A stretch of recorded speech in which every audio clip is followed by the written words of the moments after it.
ಮಿತ್ರರೇ ನಮಸ್ಕಾರ. ಮಿತ್ರರೇ, ಈ ಹಿಂದಿನ ವಿಡಿಯೋದಲ್ಲಿ ಅಮೆರಿಕದ ಸುಪ್ರೀಂ ಕೋರ್ಟ್ ಕೊಟ್ಟಂತಹ ಒಂದು ತೀರ್ಪಿನ ಬಗ್ಗೆ ಮಾಹಿತಿ ಕೊಟ್ಟಿದ್ದೆ. ಅಮೆರಿಕದ ಸುಪ್ರೀಂ ಕೋರ್ಟ್ ಒಂದು ಐತಿಹಾಸಿಕ ತೀರ್ಪನ್ನು ಕೊಟ್ಟು ಟ್ರಂಪ್ ಅವರು ಜಾರಿಗೆ ತಂದಿರುವಂತಹ ಟ್ಯಾರಿಫ್ ನೀತಿ ಏನಿದೆ ಅದು ಇಲ್ಲೀಗಲ್, ಅಂತಹ ಅಧಿಕಾರ ಟ್ರಂಪ್ಗೆ ಇಲ್ಲವೇ ಇಲ್ಲ ಅಂಥೇಳಿ ಸುಪ್ರೀಂ ಕೋರ್ಟ್ ತೀರ್ಪನ್ನು ಕೊಟ್ಟಿತ್ತು. ಮಿತ್ರರೇ, ಆ ಸಂದರ್ಭದಲ್ಲಿ ಕೆಲವೊಂದಷ್ಟು ಗೊಂದಲಗಳಿದ್ವು. ಅಂದರೆ ಸುಪ್ರೀಂ ಕೋರ್ಟ್ ಈ ತೀರ್ಪು ಕೊಡ್ತಿದ್ದ ಹಾಗೆ ಟ್ರಂಪ್ ಅದನ್ನು ಟೀಕಿಸಿದ್ರು, ಸುಪ್ರೀಂ ಕೋರ್ಟ್ ವಿರುದ್ಧವೇ ಹರಿಹಾಯ್ದಿದ್ರು, ಹೊಸದಾಗಿ ಟ್ಯಾರಿಫನ್ನು ಕೂಡ ಘೋಷಣೆ ಮಾಡಿದ್ರು.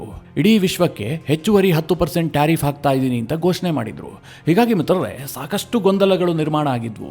ಎಲ್ಲ ದೇಶಗಳಿಗೂ ಕೂಡ ಏನು ಅಂತ ಅರ್ಥನೇ ಆಗ್ತಾ ಇರಲಿಲ್ಲ.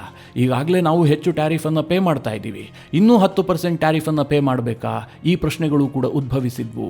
ಆದರೆ ಈಗ ಇದೆಲ್ಲದಕ್ಕೂ ಕೂಡ ಅಮೆರಿಕದ ಮಾಧ್ಯಮಗಳೇ ಉತ್ತರ ಕೊಡ್ತಾ ಇದ್ದಾವೆ. ಟ್ರಂಪ್ ಅವರು ಮುಗ್ಗರಿಸಿ ಬಿದ್ದಿದ್ದಾರೆ, ಎಲ್ಲರ ಟ್ಯಾರಿಫ್ ಕಟ್ ಆಫ್ ಆಗಿದೆ, ಟ್ರಂಪ್ ಅವರು ಮಾಡಿಕೊಂಡಂತಹ ಟ್ರೇಡ್ ಡೀಲನ್ನು ಇನ್ನು ಕಸದ ಬುಟ್ಟಿಗೆ ಎಸಿಬೇಕು, ಅದಕ್ಕೇನು ವ್ಯಾಲ್ಯೂನೇ ಇಲ್ಲ, ಇಡೀ ವಿಶ್ವದ ಎಲ್ಲ ದೇಶಗಳಿಗೂ ಇನ್ನು ಮುಂದೆ 10% ಟ್ಯಾರಿಫ್ ಮಾತ್ರ ಇರುತ್ತೆ ಅಂತ ಅಮೆರಿಕದ ಮಾಧ್ಯಮಗಳೇ ಹೇಳ್ತಾ ಇದ್ದಾವೆ. ನಿಮಗೀಗೊಂದು ಪ್ರಶ್ನೆ ಬಂದಿರಬಹುದು, ಭಾರತ ಇತ್ತೀಚೆಗಷ್ಟೇ ಅಮೆರಿಕದೊಂದಿಗೆ ಒಂದು ಟ್ರೇಡ್ ಅಂಡರ್ಸ್ಟ್ಯಾಂಡಿಂಗ್ ಮಾಡ್ಕೊಂಡಿತ್ತಲ್ಲ, 18% ಟ್ಯಾರಿಫ್ ಹಾಕಿದಾರಲ್ಲ, ಹಾಗಾದರೆ ಭಾರತಕ್ಕೂ ಕೂಡ 10% ಆಗುತ್ತಾ ಅಂತ. ಹೌದು ಮಿತ್ರರೇ, ಭಾರತಕ್ಕೂ ಕೂಡ ಇನ್ನು ಮುಂದೆ 10% ಟ್ಯಾರಿಫ್ ಮಾತ್ರ ಜಾರಿಯಲ್ಲಿರುತ್ತೆ, 8% ಕಟ್ ಆಫ್ ಆಗುತ್ತೆ. ಆದರೆ ಇದರಿಂದ ಭಾರತಕ್ಕೇನೂ ಕೂಡ ಲಾಭ ಆಗೋದಿಲ್ಲ. ಅದು ಹೇಗೆ, ಏನು, ಎತ್ತ, ಟ್ರಂಪ್ ಅವರ ಟ್ಯಾರಿಫ್ಗೆ ಯಾಕೆ ಹಿನ್ನಡೆ ಆಯಿತು, ಎಷ್ಟರ ಮಟ್ಟಿಗೆ ಹಿನ್ನಡೆ ಆಯಿತು, ಎಲ್ಲದರ ಬಗ್ಗೆ ಬಹಳ ಡೀಟೇಲಾಗಿ ನಿಮಗೆ ಮಾಹಿತಿ ಕೊಡುವಂತಹ ಪ್ರಯತ್ನ ಮಾಡ್ತೀನಿ. ಬಹಳ ಇಂಟ್ರೆಸ್ಟಿಂಗ್ ವಿಚಾರ, ನೀವು ಈ ವಿಡಿಯೋನ ಕೊನೆವರೆಗೂ ಮಿಸ್ ಮಾಡದೆ ನೋಡಿ. ಸದ್ಯ ಅಮೆರಿಕದ ಸುಪ್ರೀಂ ಕೋರ್ಟ್ ಏನಂತ ತೀರ್ಪು ಕೊಟ್ಟಿತ್ತು? ಅಮೆರಿಕದ ಅಧ್ಯಕ್ಷ ಡೊನಾಲ್ಡ್ ಟ್ರಂಪ್ ಅವರು 1977ರ international emergency economic power act ಅನ್ನು ಬಳಸಿಕೊಂಡು ಈಗೇನು ಇಡೀ ವಿಶ್ವದ ಮೇಲೆ ಟ್ಯಾರಿಫ್ ಅನ್ನು ಘೋಷಣೆ ಮಾಡ್ತಾ ಇದ್ದಾರಲ್ಲ, ಈ ಅಧಿಕಾರ ಅವರಿಗಿಲ್ಲ, ಇದು ಇಲ್ಲೀಗಲ್, ಹೀಗಂತ ಅಮೆರಿಕದ ಸುಪ್ರೀಂ ಕೋರ್ಟ್ ಆರ್ಡರ್ ಮಾಡಿತ್ತು. 9 ಜನ ಜಡ್ಜ್ಗಳಿದ್ದಂತಹ ಬೆಂಚ್ನಲ್ಲಿ ಕೇವಲ 3 ಜನ ಮಾತ್ರ ಟ್ರಂಪ್ ಅವರ ನಿರ್ಣಯದ ಪರವಾಗಿ ಮತ ಹಾಕಿದ್ರೆ, 6 ಜನ ಟ್ರಂಪ್ ಅವರ ವಿರುದ್ಧವಾಗಿ ತೀರ್ಪನ್ನು ಕೊಟ್ಟಿದ್ರು. ಹೀಗಾಗಿ ಅಮೆರಿಕದ ಮಾಧ್ಯಮಗಳು ಹೇಳ್ತಾ ಇದ್ದಾವೆ, ಯಾವಾಗ ಇಂತಹ ತೀರ್ಪು ಸುಪ್ರೀಂ ಕೋರ್ಟ್ನಿಂದ ಹೊರ ಬಂತೋ ತಕ್ಷಣವೇ ಅಮೆರಿಕದ ಟ್ರಂಪ್ ಸರ್ಕಾರ ಜಾರಿಗೆ ತಂದಿದ್ದಂತಹ ಟ್ಯಾರಿಫ್ಗಳು ನೀರಿನಲ್ಲಿ ಕೊಚ್ಚಿ ಹೋದ್ವು, ಅದಕ್ಕಿನ್ಯಾವುದೇ ರೀತಿಯಲ್ಲೂ ಕೂಡ ಕಾನೂನಿನ ಮಾನ್ಯತೆ ಇರೋದಿಲ್ಲ, ಟ್ರಂಪ್ ವಿಧಿಸಿದಂತಹ ಎಲ್ಲಾ ಟ್ಯಾರಿಫ್ಗಳು ಕೂಡ ರದ್ದಾಗಿದ್ದಾವೆ. ಈಗ ಜಾರಿಗೆ ಬರುವಂತಹದ್ದು ಟ್ರಂಪ್ ಅವರು ವಿಧಿಸಿದಂತಹ ಹೊಸ ಟ್ಯಾರಿಫ್ ಮಾತ್ರ ಅಂತ. ಟ್ರಂಪ್ ಅವರಿಗೆ ಸುಪ್ರೀಂ ಕೋರ್ಟ್ ಹೇಳ್ತಲ್ಲ, IEEPA ಅಡಿಯಲ್ಲಿ ನೀವು ಟ್ಯಾರಿಫ್ ಅನ್ನು ವಿಧಿಸೋದಕ್ಕೆ ಸಾಧ್ಯ ಇಲ್ಲ ಅಂತ. ತಕ್ಷಣ ಟ್ರಂಪ್ ಏನು ಮಾಡಿದ್ರು ಅಂತಂದ್ರೆ, ಅಮೆರಿಕದ ಸಂವಿಧಾನದ ಆರ್ಟಿಕಲ್ 122 ಅಡಿಯಲ್ಲಿ 10% ಟ್ಯಾರಿಫ್ ಅನ್ನ ಇಡೀ ವಿಶ್ವಕ್ಕೆ ಘೋಷಣೆ ಮಾಡಿದ್ರು. ಎಲ್ಲಾ ದೇಶಕ್ಕೂ ಒಂದೇ ಮಾದರಿಯ ಟ್ಯಾರಿಫ್ ಅನ್ನ ಘೋಷಣೆ ಮಾಡಿದ್ರು. ಈಗ ಅಮೆರಿಕದ ಮಾಧ್ಯಮಗಳೇ ಹೇಳ್ತಾ ಇದ್ದಾವೆ, ಈಗ ಘೋಷಣೆ ಮಾಡಿದಂತಹ ಟ್ಯಾರಿಫ್ ಏನಿದೆ ಇದು ಕಾನೂನುಬದ್ಧ, ಟ್ರಂಪ್ ಅವರಿಗೆ ಅದನ್ನು ಜಾರಿ ಮಾಡುವಂತಹ ಅಧಿಕಾರ ಇದೆ. ಅಮೆರಿಕದ ಸಂವಿಧಾನದಲ್ಲಿ ಆರ್ಟಿಕಲ್ 122 ಏನು ಹೇಳುತ್ತೆ ಕೇಳಿದ್ರೆ, ಅಮೆರಿಕದ ಅಧ್ಯಕ್ಷರು ಎಮರ್ಜೆನ್ಸಿ ಸಿಚುವೇಶನ್ನಲ್ಲಿ ವಿದೇಶಿ ಗೂಡ್ಸ್ ಅನ್ನು ತಡೆ ಹಿಡಿಯುವುದಕ್ಕೋಸ್ಕರವಾಗಿ 15% ವರೆಗೂ ಕೂಡ ಟ್ಯಾರಿಫ್ ಅನ್ನು ವಿಧಿಸಬಹುದು ಅಂತೇಳಿ ಅಮೆರಿಕದ ಅಧ್ಯಕ್ಷರಿಗೆ ಒಂದು ವಿಶೇಷವಾದಂತಹ ಅಧಿಕಾರವನ್ನು ಕೊಡಲಾಗಿದೆ. ಆದರೆ ಹೀಗೆ ವಿಧಿಸಿದಂತಹ ಟ್ಯಾರಿಫ್ನ ಅವಧಿ ಎಷ್ಟಿರಬೇಕು ಕೇಳಿದ್ರೆ ಕೇವಲ 150 ದಿನಗಳು ಮಾತ್ರ. ಮತ್ತಿದು ಕಂಟಿನ್ಯೂ ಆಗಬೇಕು ಅಂತಂದ್ರೆ ಟ್ರಂಪ್ ಅವರು ಹೊಸದಾಗಿ ಆರ್ಡರ್ ಮಾಡಬೇಕು. ಇಲ್ಲದೆ ಹೋದ್ರೆ US ಕಾಂಗ್ರೆಸ್ನಲ್ಲಿ ಈ ಬಗ್ಗೆ ಒಂದು ಆಕ್ಟ್ ಅನ್ನು ತಂದು ಅದನ್ನು ಪಾಸ್ ಮಾಡಿಕೊಳ್ಬೇಕು. ಹೀಗಾಗಿ ಫೆಬ್ರವರಿ 24ರಿಂದ ವಿಶ್ವದ ಎಲ್ಲಾ ದೇಶಗಳಿಗೂ ಕೂಡ ಅಮೆರಿಕ ವಿಧಿಸುವಂತಹ ಟ್ಯಾರಿಫ್ ಕೇವಲ 10%ಗೆ ಇಳಿಕೆ ಆಗುತ್ತೆ. ಈ ಹಿಂದೆ ಟ್ರಂಪ್ ವಿಧಿಸಿದಂತಹ ಎಲ್ಲಾ ಟ್ಯಾರಿಫ್ಗಳು ಕೂಡ ಇನ್ಮುಂದೆ ಅಸ್ತಿತ್ವದಲ್ಲಿರೋದಿಲ್ಲ, ಅದಕ್ಕೆ ಯಾವುದೇ ರೀತಿಯಲ್ಲೂ ಮಾನ್ಯತೆ ಇಲ್ಲ, ಹೀಗಂತ ಅಮೆರಿಕದ ಮಾಧ್ಯಮಗಳೇ ವರದಿ ಮಾಡ್ತಾ ಇದ್ದಾವೆ. ಇದನ್ನೆಲ್ಲ ಹೇಳಿದಾಗ ನಿಮಗೊಂದು ಪ್ರಶ್ನೆ ಬಂದಿರಬಹುದು, ಈಗ ಭಾರತ ಕೂಡ ಅಮೆರಿಕದೊಂದಿಗೆ ಟ್ರೇಡ್ ನೆಗೋಸಿಯೇಷನ್ ಅನ್ನು ಆರಂಭಿಸಿತ್ತು. ಇತ್ತೀಚೆಗಷ್ಟೇ ಅದರಲ್ಲೊಂದು ಸಣ್ಣ ಯಶಸ್ಸು ಕೂಡ ಸಿಕ್ಕಿ ಭಾರತ ಮತ್ತು ಅಮೆರಿಕದ ನಡುವೆ ಒಂದು ಟ್ರೇಡ್ ಅಂಡರ್ಸ್ಟ್ಯಾಂಡಿಂಗ್ ಆಗಿತ್ತು. ಹೀಗಾಗಿ ಟ್ರಂಪ್ ಸರ್ಕಾರ ಭಾರತಕ್ಕೆ 18% ಟ್ಯಾರಿಫ್ ಅನ್ನು ವಿಧಿಸಿದೆ. ಇಂತಹ ಸಂದರ್ಭದಲ್ಲಿ ಭಾರತದ ಕತೆ ಏನು? ಅದೇ ರೀತಿಯಾಗಿ ಟ್ರಂಪ್ ಯುರೋಪಿಯನ್ ಯೂನಿಯನ್ ಜೊತೆಗೆ ಟ್ರೇಡ್ ಡೀಲ್ ಮಾಡ್ಕೊಂಡಿದ್ದಾರೆ, ಅವರಿಗೆ 15% ಟ್ಯಾರಿಫ್ ವಿಧಿಸಿದ್ದಾರೆ. ವಿಯೆಟ್ನಾಂ ಜೊತೆಗೂ ಕೂಡ ಟ್ರೇಡ್ ಅಗ್ರಿಮೆಂಟ್ ಆಗಿದೆ, ಅವರಿಗೆ 20% ಟ್ಯಾರಿಫ್ ಅನ್ನು ವಿಧಿಸಿದ್ದಾರೆ. ಈಗಾಗಲೇ ಟ್ರೇಡ್ ಅಗ್ರಿಮೆಂಟ್ ಆಗಿರುವಂತಹದ್ದು ಮತ್ತೆ ಟ್ರೇಡ್ ಅಂಡರ್ಸ್ಟ್ಯಾಂಡಿಂಗ್ ಆದಂತಹ ದೇಶಗಳ ಕತೆ ಏನಾಗುತ್ತೆ? ಈ ಪ್ರಶ್ನೆಯನ್ನು ಕೇಳಿದ್ದೆ ಆದರೆ ಮಿತ್ರರೇ, ಟ್ರೇಡ್ ನೆಗೋಸಿಯೇಷನ್ ಇರಬಹುದು, ಟ್ರೇಡ್ ಅಂಡರ್ಸ್ಟ್ಯಾಂಡಿಂಗ್ ಇರಬಹುದು, ಅಥವಾ ಟ್ರೇಡ್ ಅಗ್ರಿಮೆಂಟ್ ಆಗಿದ್ದಿರಬಹುದು, ಇದು ಯಾವುದಕ್ಕೂ ಕೂಡ ಇನ್ನು ಮುಂದೆ ಮಾನ್ಯತೆ ಇರೋದಿಲ್ಲ. ಅದೆಲ್ಲವೂ ಕೂಡ ರದ್ದಾಗಿ ಕೇವಲ 10% ಟ್ಯಾರಿಫ್ ಮಾತ್ರ ಜಾರಿಯಲ್ಲಿರುತ್ತೆ. ಭಾರತಕ್ಕೂ ಕೂಡ ಈಗೇನು 18% ಟ್ಯಾರಿಫ್ ಅನ್ನು ವಿಧಿಸಲಾಗ್ತಾ ಇದೆಯಲ್ಲ, ಇದು 10%ಗೆ ಇಳಿಕೆ ಆಗುತ್ತೆ. ಹಾಗೆ ವಿಯೆಟ್ನಾಂಗೆ ವಿಧಿಸಲಾಗ್ತಾ ಇದ್ದಂತಹ 20% ಟ್ಯಾರಿಫ್ ಏನಿದೆ ಅದು ಕೂಡ 10%ಗೆ ಇಳಿಕೆ ಆಗುತ್ತೆ. ಯುರೋಪಿಯನ್ ಯೂನಿಯನ್ಗೆ ಅಮೆರಿಕ ವಿಧಿಸ್ತಾ ಇದ್ದಂತಹ 15% ಟ್ಯಾರಿಫ್ ಏನಿದೆ ಅದು ಕೂಡ 10%ಗೆ ಇಳಿಕೆ ಆಗುತ್ತೆ. ಸಹಜವಾಗಿ ಚೈನಾಗೂ ಕೂಡ ಟ್ಯಾರಿಫ್ ಕಡಿಮೆ ಆಗಿಯೇ ಆಗುತ್ತೆ.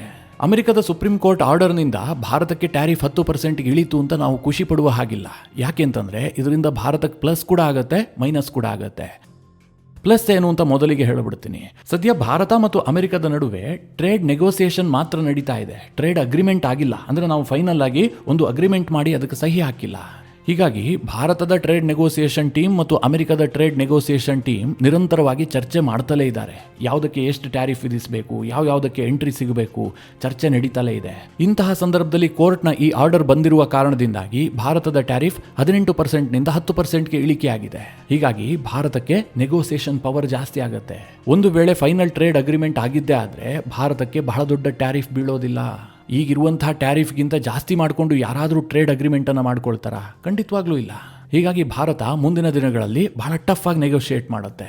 ಇದು ಸಹಜವಾಗಿ ಭಾರತಕ್ಕೆ ಒಂದು ರೀತಿಯಲ್ಲಿ ಬೆನಿಫಿಟ್. ಅದೇ ರೀತಿಯಾಗಿ ಮಿತ್ರರೇ ನೆಗೆಟಿವ್ ಕೂಡ ಇದೆ. ಅದೇನು ಕೇಳಿದ್ರೆ, ಈಗ ನಮ್ಮ ಕಾಂಪಿಟೇಟರ್ಸ್ಗಳಿದ್ರಲ್ಲ ಅವರಿಗೆ ಹೆಚ್ಚಿನ ಟ್ಯಾರಿಫ್ಗಳಿದ್ವು. ಇದು ಯಾವಾಗಿಂದ? ಭಾರತಕ್ಕೆ 50% ಟ್ಯಾರಿಫ್ ಇದ್ದ ಸಮಯದಲ್ಲ. ಈಗ ಮೊನ್ನೆ ಅಮೆರಿಕ ಭಾರತಕ್ಕೆ 18%ಗೆ ಟ್ಯಾರಿಫನ್ನು ಇಳಿಕೆ ಮಾಡ್ತಲ್ಲ, ಆ ದಿನದಿಂದ ಆಗ ಭಾರತಕ್ಕೆ ಹೊಸದಾದಂಥ ಒಂದು ಕನಸು ಹುಟ್ಟಿಕೊಂಡಿತ್ತು. ನಮ್ಮ ಕಾಂಪಿಟೇಟರ್ಸ್ಗಳೆಲ್ಲರಿಗೂ ಕೂಡ ಅಮೆರಿಕ ಹೆವಿ ಟ್ಯಾರಿಫನ್ನು ಹಾಕ್ತಾ ಇದೆ. ಹೀಗಾಗಿ ಅಮೆರಿಕದ ಮಾರುಕಟ್ಟೆಯಲ್ಲಿ ಭಾರತದ ವಸ್ತುಗಳು 18%ಗೆ ಎಂಟ್ರಿಯನ್ನು ಪಡೆದಿದ್ದೇ ಆದರೆ ನಮ್ಮ ವಸ್ತುಗಳು ಹೆಚ್ಚು ಕಾಂಪಿಟೇಟಿವ್ ಆಗ್ತವೆ. ಈಗ ಟೆಕ್ಸ್ಟೈಲ್ ವಿಚಾರದಲ್ಲಿ ವಿಯೆಟ್ನಾಂಗೆ ನಮಗಿಂತ ಜಾಸ್ತಿ ಟ್ಯಾರಿಫ್ ಇತ್ತು, ಚೈನಾಗೆ ನಮಗಿಂತ ಜಾಸ್ತಿ ಇತ್ತು, ಪಾಕಿಸ್ತಾನಕ್ಕೂ ಕೂಡ ಜಾಸ್ತಿ ಇತ್ತು. ಇದರಿಂದ ಸಹಜವಾಗಿ ಭಾರತಕ್ಕೆ ಬೆನಿಫಿಟ್ ಆಗ್ತಾ ಇತ್ತು. ಈಗ ಮಿತ್ರರೇ ಓವರ್ ಆಲ್ 10% ಆಗಿರೋದ್ರಿಂದ ನಮ್ಮ ಕಾಂಪಿಟೇಟರ್ಸ್ಗಳು ಯಾರ್ಯಾರು ಇದ್ರು, ವಿಯೆಟ್ನಾಂ ಇರಬಹುದು, ಚೈನಾ ಇರಬಹುದು, ಜಪಾನ್ ಇರಬಹುದು, ಕೊರಿಯಾ ಇರಬಹುದು, ಎಲ್ಲರಿಗೂ 10% ಟ್ಯಾರಿಫೇ ಇರುತ್ತೆ. ಭಾರತಕ್ಕೂ ಕೂಡ 10% ಟ್ಯಾರಿಫ್ ಇರುತ್ತೆ. ಈಗ ಭಾರತ ಯಾವ ರೀತಿಯಾಗಿ ಪೈಪೋಟಿಯನ್ನು ನಡೆಸಬೇಕು ಕೇಳಿದ್ರೆ, ನಮ್ಮ ಉತ್ಪಾದನಾ ದರವನ್ನೇ ಕಡಿಮೆ ಮಾಡಬೇಕು. ಅಂದ್ರೆ ಕಡಿಮೆ ಕಾಸ್ಟ್ನಲ್ಲಿ ನಾವು ಉತ್ಪಾದನೆ ಮಾಡಿ ಅಮೆರಿಕದ ಮಾರುಕಟ್ಟೆಗೆ ಕಳಿಸಿ ಅಲ್ಲಿ ಅಟ್ರಾಕ್ಟಿವ್ ಪ್ರೈಸ್ಗೆ ಮಾರಾಟ ಮಾಡಬೇಕು. ಆಗ ಮಾತ್ರ ನಾವು ಸಸ್ಟೈನ್ ಆಗೋದಕ್ಕೆ ಸಾಧ್ಯ ಇದೆ. ನಮ್ಮ ಕಾಂಪಿಟೇಟರ್ಸ್ಗಳಿಗೆ ಟ್ರಂಪ್ ಅವರು ಹೆಚ್ಚುವರಿ ಟ್ಯಾರಿಫ್ ವಿಧಿಸಿದ್ರಿಂದಾಗಿ ಭಾರತಕ್ಕೇನು ಒಂದು ಲೆವರೇಜ್ ಸಿಗ್ತಾ ಇತ್ತಲ್ಲ, ಅದು ಇನ್ನು ಮುಂದೆ ಸಿಗೋದಿಲ್ಲ. ಹೀಗಾಗಿ ಟ್ಯಾರಿಫ್ ಇಳಿಕೆ ಇದೆಯಲ್ಲ, ಇದು ಭಾರತಕ್ಕೆ ಅಷ್ಟೇನು ವರದಾನ ಆಗೋದಿಲ್ಲ ಅಂತ ಅನೇಕರು ಅಭಿಪ್ರಾಯ ಪಡ್ತಾ ಇದ್ದಾರೆ. ಆದರೆ ಒಂದಂತೂ ಸತ್ಯ, ಭಾರತಕ್ಕೆ ದೊಡ್ಡ ರಿಲೀಫ್ ಸಿಗುತ್ತೆ. ಈಗಾಗಲೇ ಅಮೆರಿಕದ ಟ್ರಂಪ್ ಸರ್ಕಾರ ಅನೇಕ ರೀತಿಯಲ್ಲಿ ಭಾರತದ ಮೇಲೆ ಒತ್ತಡ ಹೇರ್ತಾ ಇತ್ತು. ನಮಗೆ ನಿಮ್ಮ ಮಾರ್ಕೆಟನ್ನು ಓಪನ್ ಮಾಡಿ, ಆ ವಿಚಾರದಲ್ಲಿ ಎಂಟ್ರಿ ಕೊಡಿ, ಈ ವಿಚಾರದಲ್ಲಿ ಎಂಟ್ರಿ ಕೊಡಿ, ಹೀಗೆ ಭಾರತದ ಮೇಲೆ ಒಂದು ಪ್ರೆಷರ್ ಕ್ರಿಯೇಟ್ ಮಾಡ್ತಲೇ ಇತ್ತು. ಇನ್ಮುಂದೆ ಭಾರತ ಆ ಮಾತಿಗೆ ಅಷ್ಟೆಲ್ಲ ತಲೆ ಕೆಡಿಸ್ಕೊಳ್ಳೋದೇ ಇಲ್ಲ. ಈ ಹಿಂದೆಯೇ ತಲೆ ಕೆಡಿಸ್ಕೊಂಡಿರಲಿಲ್ಲ. ಅಂತಿಮವಾಗಿ ಬಹಳ ಲಾಂಗ್ ಟರ್ಮ್ವರೆಗೆ ಭಾರತದ ಮೇಲೆ 50% ಟ್ಯಾರಿಫ್ ಇದ್ದ ಕಾರಣದಿಂದಾಗಿ ನಮ್ಮ ಎಕ್ಸ್ಪೋರ್ಟ್ಗೆ ಡ್ಯಾಮೇಜ್ ಆಗೋದಕ್ಕೆ ಶುರುವಾಯಿತು. ಹೀಗಾಗಿ ಅಂತಿಮ ಹಂತದಲ್ಲಿ ಒಂದು ಟ್ರೇಡ್ ಅಂಡರ್ಸ್ಟ್ಯಾಂಡಿಂಗ್ಗೆ ಬರಲಾಗಿತ್ತು. ಸದ್ಯ ಈ ತೀರ್ಪಿನ ಕಾರಣದಿಂದಾಗಿ ಈ ಟ್ರೇಡ್ ಮಾತುಕತೆ ಇದೆಯಲ್ಲ, ಇದು ಇನ್ನಷ್ಟು ವಿಳಂಬ ಆಗುತ್ತೆ. ಅಂತಿಮವಾಗಿ ಟ್ರೇಡ್ ಡೀಲ್ ಆಗೇ ಬಿಡುತ್ತೆ ಅಂತ ಹೇಳೋದಕ್ಕೆ ಸಾಧ್ಯ ಇಲ್ಲ. ಹಾಗಾದ್ರೆ ಟ್ರಂಪ್ ಅವರಿಗೆ ಮುಂದೇನಿದೆ ದಾರಿ ಕೇಳಿದ್ರೆ, ಸದ್ಯ ಮಿತ್ರರೇ ಆರ್ಟಿಕಲ್ 122 ಅಡಿಯಲ್ಲಿ ಟ್ರಂಪ್ ಘೋಷಿಸಿರುವಂತಹ 10% ಟ್ಯಾರಿಫ್ನ ವ್ಯಾಲಿಡಿಟಿ ಇರುವಂತಹದ್ದು ಕೇವಲ 150 ದಿನ ಮಾತ್ರ. ಅದಾಗ್ತಿದ್ದ ಹಾಗೆ ಇದು ಎಂಡ್ ಆಗುತ್ತೆ. ಹೀಗಾಗಿ ಟ್ರಂಪ್ ನಲ್ಲಿ ಹೊಸದಾದಂತಹ ಒಂದು ಕಾನೂನು ಜಾರಿ ಮಾಡೋದಕ್ಕೆ ಮುಂದಾಗಬಹುದು. ಅಂದ್ರೆ ಹೊಸದಾದಂತಹ ಒಂದು ಆಕ್ಟ್ ಅನ್ನು ರೂಪಿಸಿ ಅದನ್ನು US ಕಾಂಗ್ರೆಸ್ನಲ್ಲಿ ಮಂಡಿಸಿ ಅಲ್ಲಿ ಅಪ್ರೂವಲ್ ಪಡೆಯುವಂತಹ ಪ್ರಯತ್ನ. ಆದರೆ ಈ ಸಾಧ್ಯತೆಗಳು ಕೂಡ ಕಡಿಮೆ ಅಂತ ಹೇಳಲಾಗ್ತಾ ಇದೆ. ಯಾಕೆ ಗೊತ್ತಾ? ಈಗಾಗಲೇ ಟ್ರಂಪ್ಗೆ ಸುಪ್ರೀಂ ಕೋರ್ಟ್ನಲ್ಲಿ ಬಹಳ ದೊಡ್ಡ ಹಿನ್ನಡೆ ಆಗಿದೆ. ಒಂದು ರೀತಿಯಲ್ಲಿ ಮುಖಭಂಗವೇ ಆಗೋಗಿದೆ. ಇದರಿಂದಾಗಿ ಟ್ರಂಪ್ ಸಾಕಷ್ಟು ವೀಕ್ ಆಗಿ ಕಾಣ್ತಾ ಇದ್ದಾರೆ. ಒಂದು ವೇಳೆ ಮಿತ್ರರೇ ಅಮೆರಿಕದ US ಕಾಂಗ್ರೆಸ್ನಲ್ಲಿ ಹೊಸ ಆಕ್ಟ್ ಅನ್ನು ತಂದು ಅದನ್ನೂ ಕೂಡ ಟ್ರಂಪ್ ಏನಾದರೂ ಪಾಸ್ ಮಾಡೋದಕ್ಕೆ ಸಾಧ್ಯ ಆಗಿಲ್ಲ ಅಂತಾದರೆ ಟ್ರಂಪ್ ಮತ್ತಷ್ಟು ವೀಕ್ ಆಗ್ತಾರೆ.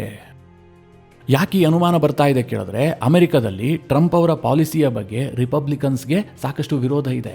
ರಿಪಬ್ಲಿಕನ್ ಪಕ್ಷದ ಎಲ್ಲ ಎಂಪಿಗಳು ಕೂಡ ಟ್ಯಾರಿಫ್ನ ಪರವಾಗಿಲ್ಲ.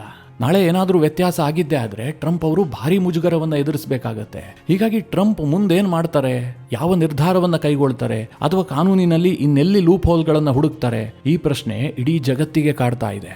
ಒಟ್ಟಿನಲ್ಲಿ ಮಿತ್ರರೇ ಟ್ರಂಪ್ ಅವರ ಪಾಪ್ಯುಲಾರಿಟಿ ಮಾತ್ರ ಅತ್ಯಂತ ಪಾತಾಳಕ್ಕೆ ಕುಸಿದಿದೆ. ಯಾವ ಮಟ್ಟಿಗೆ ಅಂತಂದರೆ ಊಹೆ ಮಾಡೋದಕ್ಕೂ ಸಾಧ್ಯ ಇಲ್ಲ. ಅದು ಅಲ್ಲದೆ ಮಿತ್ರರೇ ಯಾವಾಗ ಸುಪ್ರೀಂ ಕೋರ್ಟ್ನ ತೀರ್ಪು ಹೊರಬಂತಲ್ಲ, ಅದಾದ ಬಳಿಕ ಟ್ರಂಪ್ ಅವರ ವರ್ತನೆಯ ಬಗ್ಗೆಯೂ ಕೂಡ ಅಮೆರಿಕದಲ್ಲಿ ಸಾಕಷ್ಟು ಆಕ್ರೋಶ ಕೇಳಿಬರ್ತಾ ಇದೆ. ನೀವೇ ಯೋಚನೆ ಮಾಡಿ, ಸುಪ್ರೀಂ ಕೋರ್ಟ್ನ ಜಡ್ಜ್ಗಳನ್ನು ಟ್ರಂಪ್ ಯಾವ್ಯಾವ ರೀತಿಯಾಗಿ ಟೀಕಿಸಿದ್ರು ಅಂತ. ಸುಪ್ರೀಂ ಕೋರ್ಟ್ನ ಜಡ್ಜ್ಗಳಿಗೆ ನಾಚಿಕೆ ಆಗಬೇಕು ಅಂತ ತನ್ನ ಟ್ರೂತ್ ಸೋಷಲ್ನಲ್ಲಿ ಪೋಸ್ಟ್ ಹಾಕಿದ್ದಾರೆ. ಅದಕ್ಕೂ ಮುಂದುವರೆದು ಸುಪ್ರೀಂ ಕೋರ್ಟ್ನ ಜಡ್ಜ್ಗಳನ್ನು ಮೂರ್ಖರು ಅಂತ ಕರೆದಿದ್ದಾರೆ. ವಿದೇಶಿ ಒತ್ತಡಕ್ಕೆ ಮಣಿದಿದ್ದಾರೆ ಅಂತ ಹೇಳ್ಬಿಟ್ಟು ಸುಪ್ರೀಂ ಕೋರ್ಟ್ನ ಜಡ್ಜ್ಗಳ ಮೇಲೆ ಗಂಭೀರ ಆರೋಪ ಮಾಡಿದ್ದಾರೆ. ಟ್ರಂಪ್ ಅವರ ಈ ಸ್ಟೇಟ್ಮೆಂಟ್ ಇದೆಯಲ್ಲ, ಅವರಿಗಿದ್ದಂತಹ ಅಲ್ಪ ಸ್ವಲ್ಪ ಸ್ವಲ್ಪ ಮರ್ಯಾದೆಯನ್ನ ಕೂಡ ಮಣ್ಣು ಪಾಲು ಮಾಡಿ ಹಾಕಿದೆ. ಜಿಯೋಪೊಲಿಟಿಕ್ಸ್ ನಲ್ಲಿ ನನಗಿರುವಂತಹ ಸೀಮಿತ ನಾಲೆಡ್ಜ್ ಅನ್ನ ಆಧಾರವಾಗಿ ಇಟ್ಕೊಂಡೇ ಹೇಳೋದಾದ್ರೆ, ವಿಶ್ವದ ಯಾವುದೇ ಒಬ್ಬ ನಾಯಕನೂ ಕೂಡ ಸುಪ್ರೀಂ ಕೋರ್ಟ್ ನ ಜಡ್ಜ್ಮೆಂಟ್ ನ ಬಗ್ಗೆ ಈ ರೀತಿಯಾಗಿ ಪ್ರತಿಕ್ರಿಯೆ ನೀಡಿರೋದನ್ನ ನಾನಂತೂ ನೋಡಿಲ್ಲ. ಒಂದು ದೇಶದ ಅಧ್ಯಕ್ಷನಾದ ಮೇಲೆ ಒಂದು ಡೆಕೋರಮ್ ಅನ್ನ ಮೇಂಟೈನ್ ಮಾಡಲೇಬೇಕಾಗತ್ತೆ. ಅದರಲ್ಲೂ ಆತ ಅಮೆರಿಕದ ಅಧ್ಯಕ್ಷ. ಅಮೆರಿಕ ವಿಶ್ವಕ್ಕೆ ಬುದ್ಧಿ ಹೇಳುವಂತಹ ದೇಶ. ಅಂತಹ ದೇಶದ ಅಧ್ಯಕ್ಷನಾಗಿ ತನ್ನದೇ ಸುಪ್ರೀಂ ಕೋರ್ಟ್ನ ಬಗ್ಗೆ ಬಾಯಿಗೆ ಬಂದಂತೆ ಮಾತನಾಡಿದ್ರೆ ಅದು ಇಡೀ ವ್ಯವಸ್ಥೆಯನ್ನೇ ಬುಡಮೇಲು ಮಾಡುತ್ತೆ. ಮಿತ್ರರೇ, ಇದರಿಂದ ಅಮೆರಿಕಾಗೇನೋ ನಷ್ಟ ಆಗುತ್ತೆ ಅಂತ ನನಗನ್ಸೋದಿಲ್ಲ. ಟ್ರಂಪ್ಗಂತೂ ವೈಯಕ್ತಿಕವಾಗಿ ಭಾರಿ ನಷ್ಟ ಆಗುತ್ತೆ. ಯಾಕೆ ಕೇಳಿದ್ರೆ, ಟ್ರಂಪ್ ಅವರು ಅಮೆರಿಕ ಕಂಡಂತಹ ಅತ್ಯಂತ ಅನ್ಪಾಪ್ಯುಲರ್ ಪ್ರೆಸಿಡೆಂಟ್ ಅಂತ ಈಗಾಗಲೇ ಹಣೆಪಟ್ಟಿ ಹೊತ್ಕೊಂಡಿದ್ದಾರೆ. ನಿಮಗೆಲ್ಲ ಗೊತ್ತೇ ಇದೆ, ಅಮೆರಿಕದಲ್ಲಿ ಪ್ರತಿ ತಿಂಗಳೂ ಕೂಡ ಅಲ್ಲಿನ ಅಧ್ಯಕ್ಷರ ಬಗ್ಗೆ ಅಪ್ರೂವಲ್ ರೇಟಿಂಗ್ಗಳು ಪ್ರಕಟಗೊಳ್ತಾನೆ ಇರ್ತವೆ. ಅನೇಕ ಸಂಸ್ಥೆಗಳು ಈ ಅಪ್ರೂವಲ್ ರೇಟಿಂಗ್ ಅನ್ನು ಕೊಡ್ತವೆ. ಸಮೀಕ್ಷೆಯ ಆಧಾರದಲ್ಲಿ ಬರುವಂತಹ ರೇಟಿಂಗ್ ಇದು. ಇತ್ತೀಚೆಗೆ ಹೊರಬಂದಂತಹ ಅಪ್ರೂವಲ್ ರೇಟಿಂಗ್ ನಲ್ಲಿ ಟ್ರಂಪ್ ಅವರು ಅತ್ಯಂತ ಕಳಪೆ ಪ್ರದರ್ಶನ ಮಾಡಿದ್ದಾರೆ. ಎಷ್ಟರ ಮಟ್ಟಿಗೆ ಕೇಳಿದ್ರೆ, ಟ್ರಂಪ್ ಅವರ ಅಪ್ರೂವಲ್ ರೇಟಿಂಗ್ ಜಸ್ಟ್ 38% ಕುಸಿದಿದೆ. ಅಮೆರಿಕದ ಯಾವೊಬ್ಬ ಅಧ್ಯಕ್ಷನೂ ಕೂಡ ಇಷ್ಟೊಂದು ಕಳಪೆಯಾದಂತಹ ಅಪ್ರೂವಲ್ ರೇಟಿಂಗ್ ಅನ್ನ ಈವರೆಗೆ ಹೊಂದಿರಲಿಲ್ಲ. ಯಾಕೆ ಹೀಗಾಗ್ತಾ ಇದೆ ಕೇಳಿದ್ರೆ, ಟ್ರಂಪ್ ಅವರು ಎಲ್ಲಾ ವಿಚಾರದಲ್ಲೂ ಫೇಲ್ಯೂರ್ ಆಗ್ತಾ ಇದ್ದಾರೆ. ಈಗಾಗಲೇ ಅಕ್ರಮ ವಲಸಿಗರನ್ನ ಗಡಿಪಾರು ಮಾಡುವಂತಹ ವಿಚಾರದಲ್ಲಿ ಟ್ರಂಪ್ ಅವರು ಫೇಲ್ಯೂರ್ ಆಗಿದ್ದಾರೆ ಅಂತ ಅಲ್ಲಿನ ಜನರೇ ಆಕ್ರೋಶ ವ್ಯಕ್ತಪಡಿಸ್ತಾ ಇದ್ದಾರೆ. ಟ್ರಂಪ್ ಈ ಹಿಂದೆ ಏನು ಭರವಸೆ ಕೊಟ್ಟಿದ್ರು ಆ ಪ್ರಕಾರವಾಗಿ ನಡೆದುಕೊಳ್ಳೋದಕ್ಕೆ ಸಾಧ್ಯ ಆಗ್ತಾ ಇಲ್ಲ. ಇನ್ನು ಟ್ರಂಪ್ ಅವರ ಫಾರಿನ್ ಪಾಲಿಸಿ ಅಂತೂ ನಿಮಗೆಲ್ಲ ಗೊತ್ತೇ ಇದೆ. ಅಮೆರಿಕನ್ನರಿಗೆ ಅದನ್ನು ಜೀರ್ಣ ಮಾಡ್ಕೊಳ್ಳೋದಕ್ಕಾಗ್ತಾ ಇಲ್ಲ. ಯುರೋಪ್ ಅಮೆರಿಕಾಗೆ ಅತ್ಯಂತ ಇಂಪಾರ್ಟೆಂಟ್ ಪಾರ್ಟ್ನರ್ ದೇಶ. ಅಂತಹ ಯುರೋಪನ್ನು ಟ್ರಂಪ್ ಎದುರಾಕೊಂಡಿದ್ದಾರೆ. ಯುರೋಪ್ ಮಾತ್ರ ಯಾಕೆ, ಪಕ್ಕದಲ್ಲೇ ಇರುವಂತಹ ಕೆನಡಾ ಒಂಥರ ಅಮೆರಿಕಾಗೆ ಹೆಂಡತಿ ರೀತಿಯಲ್ಲಿತ್ತು. ಈಗ ಡಿವೋರ್ಸ್ ಆಗುವ ಹಂತಕ್ಕೆ ಬಂದಿದೆ. ಇದರ ಜೊತೆಗೆ ಎಫ್ಸ್ಟೀನ್ ಫೈಲ್ಸ್ ಹೊರಗೆ ಬಂತಲ್ಲ, ಅದಾದ ಬಳಿಕ ಟ್ರಂಪ್ ಅವರ ಕಂಪ್ಲೀಟ್ ಮುಖವಾಡ ಕಳಚಿ ಹೋಗಿದೆ. ಟ್ರಂಪ್ ಅವರನ್ನು ಎಷ್ಟೋ ಜನ ಬೆಂಬಲಿಸ್ತಿದ್ದವರು ಕೂಡ ಈಗ ಟ್ರಂಪ್ ಅನ್ನು ವಿರೋಧಿಸೋದಕ್ಕೆ ಶುರು ಮಾಡಿದ್ದಾರೆ. ಹಾಗೆ ಟ್ಯಾರಿಫ್ ನೀತಿಯಲ್ಲೂ ಕೂಡ ಟ್ರಂಪ್ ಅವರಿಗೆ ಬಹಳ ದೊಡ್ಡ ಹಿನ್ನಡೆ ಆಗಿದೆ. ಟ್ಯಾರಿಫ್ ಕಾರಣದಿಂದಾಗಿ ಅಮೆರಿಕದಲ್ಲಿ ಭಾರಿ ಹಣದುಬ್ಬರಾಗಿದೆ. ಒಟ್ಟಿನಲ್ಲಿ ಟ್ರಂಪ್ ಇಷ್ಟು ದಿನ ಇಡೀ ವಿಶ್ವವನ್ನ ಬುಗುರಿ ರೀತಿಯಲ್ಲಿ ಆಡಿಸ್ತಾ ಇದ್ರಲ್ಲ, ಇನ್ನು ಮುಂದೆ ಇದೆಲ್ಲ ನಡೆಯೋದಿಲ್ಲ. ಟ್ರಂಪ್ ಅವರು ವೀಕ್ ಆಗಿದ್ದಾರೆ ಅನ್ನುವಂತಹ ವಿಚಾರ ಜಗತ್ತಿಗೆ ಅರ್ಥ ಆಗಿದೆ. ಹೀಗಾಗಿ ಮಿತ್ರರೇ, ಟ್ರಂಪ್ ಕೂಡ ಒಂದು ಒತ್ತಡವನ್ನು ಎದುರಿಸ್ತಾ ಇದ್ದಾರೆ. ತನ್ನ ಜನರನ್ನ ಬೇರೆ ಕಡೆಗೆ ಗಮನ ಹರಿಸುವಂತೆ ಮಾಡೋದಕ್ಕೆ ಟ್ರಂಪ್ ಏನಾದರೂ ಬಹಳ ದೊಡ್ಡ ನಿರ್ಧಾರವನ್ನು ಕೈಗೊಂಡ್ರೂ ಏನು ಆಶ್ಚರ್ಯ ಇಲ್ಲ. ಆ ನಿರ್ಧಾರ ಇರಾನ್ ಮೇಲಿನ ಯುದ್ಧವೂ ಕೂಡ ಆಗಿರಬಹುದು. ಮಿತ್ರರೇ, ಈ ಎಲ್ಲ ವಿಚಾರಗಳ ಕುರಿತಾಗಿ ನಿಮ್ಮ ಅನಿಸಿಕೆ ಅಭಿಪ್ರಾಯಗಳೇನು ಕಮೆಂಟ್ ಮಾಡುವ ಮೂಲಕ ನಮಗೆ ತಿಳಿಸಿ. ಹಾಗೆ ನಿಮಗೆ ಈ ವಿಡಿಯೋ ಇಷ್ಟವಾದರೆ ಲೈಕ್ ಮಾಡಿ. ಜೊತೆಗೆ ನೀವಿನ್ನೂ ನಿಮ್ಮ ನೆಚ್ಚಿನ ಸಂಸ್ಕಾರ ಸೌರಭ ಯೂಟ್ಯೂಬ್ ಚಾನಲ್ನ ಸಬ್ಸ್ಕ್ರೈಬ್ ಮಾಡಿಲ್ಲ ಅಂತಾದರೆ ಈ ಕೂಡಲೇ ಸಬ್ಸ್ಕ್ರೈಬ್ ಮಾಡಿ. ಮುಂದಿನ ಎಲ್ಲ ಅಪ್ಡೇಟ್ಗಳ ನೋಟಿಫಿಕೇಷನ್ಗಾಗಿ ಬೆಲ್ ಐಕಾನ್ ಒತ್ತಿ.